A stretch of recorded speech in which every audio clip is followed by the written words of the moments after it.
Welcome back to the mighty dungeon! Welcome to part 2 of how anime ruined my D&D game.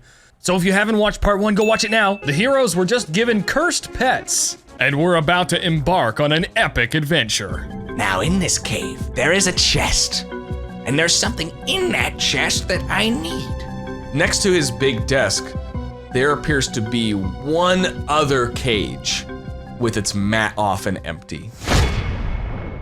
So after receiving their portable whole guinea pig, a genie and a badger, a bear with undisclosed random curses on it, they went to a potion shop to get some provisions before heading south into the woods. They were greeted, well, kind of greeted, by a young and enthusiastic worker. Shopkeep. I put my hand out, make a fist.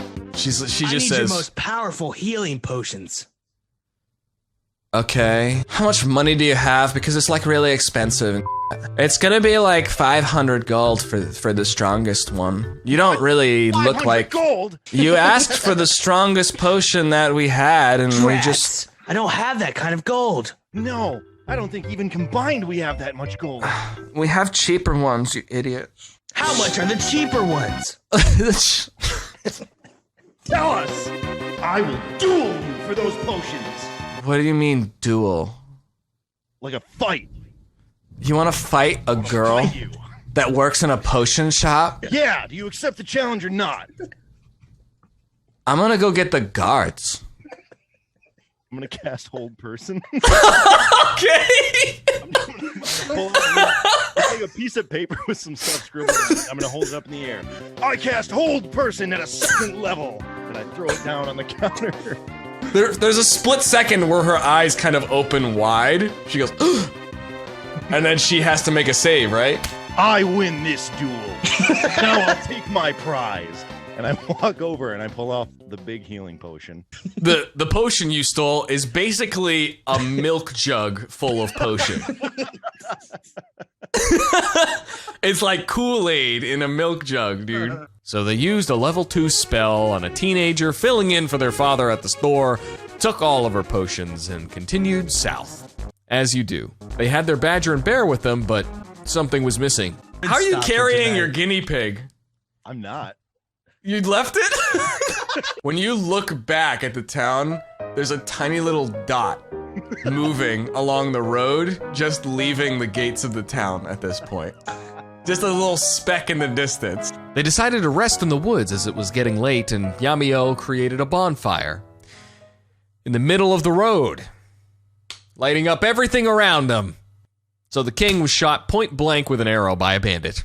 So you're all sleeping. What you feel is an arrow get lodged into the side of you, and you wake up in like the worst pain ever. You look down, there's blood pouring. I put out my fist. What is the meaning of this? Stupid adventurers, young and innocent, will be taking all the stuff you have. Not so fast. It's time, and I pull out my deck of cards. To-do-do-do-do. But with a well-placed spell card containing Shard of Nice. Of Nice? 10 piercing damage, and I send the ice knife flying at him, and it strikes him. As it's flying through the air, he just goes, 10. That was a good attack, but I'll never admit it to him. That move surely impressed Seto. I'll look for his face in the next move. And he begins to charge at you. What? And then he has 2 daggers, and he puts them straight up in Naruto rifles and just rushes you. Not so fast.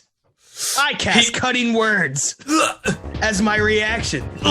A creature that I see within 60 feet who is making an attack roll. I am! Or I can expend one of my bardic inspirations, roll the die, and subtract the number from that creature's roll. But I'm about to hit you! You're just too slow. 2.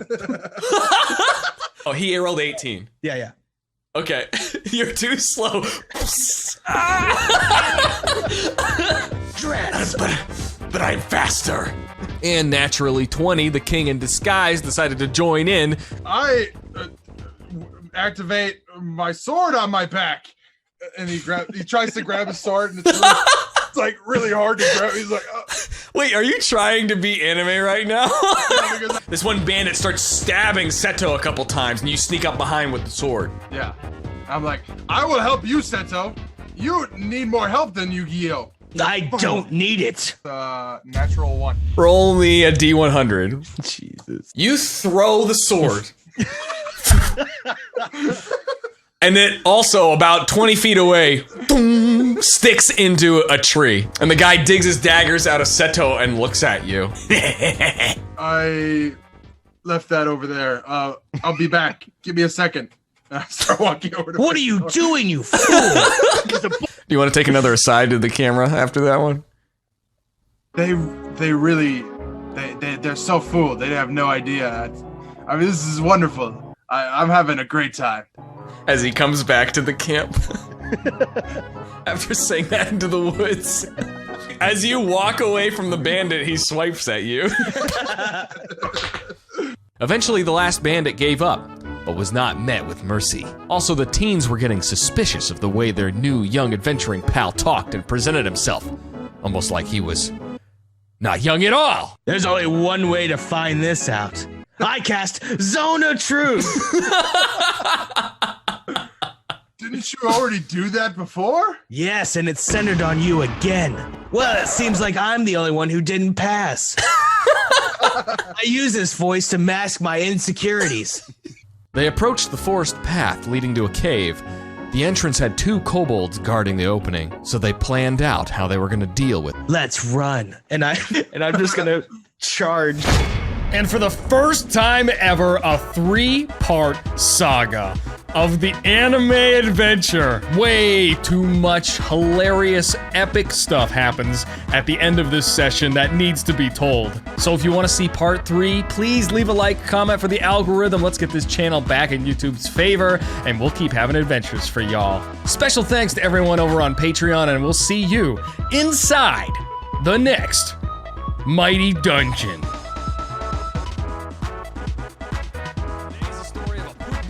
Shot D&D game that did not go to plan. I had a whole story prepped out, and then the players informed me of their characters. One hill dwarf with no facial hair dressed exactly like Seto Kaiba, named Seto Cobblestone. One teenage human dressed exactly like Yu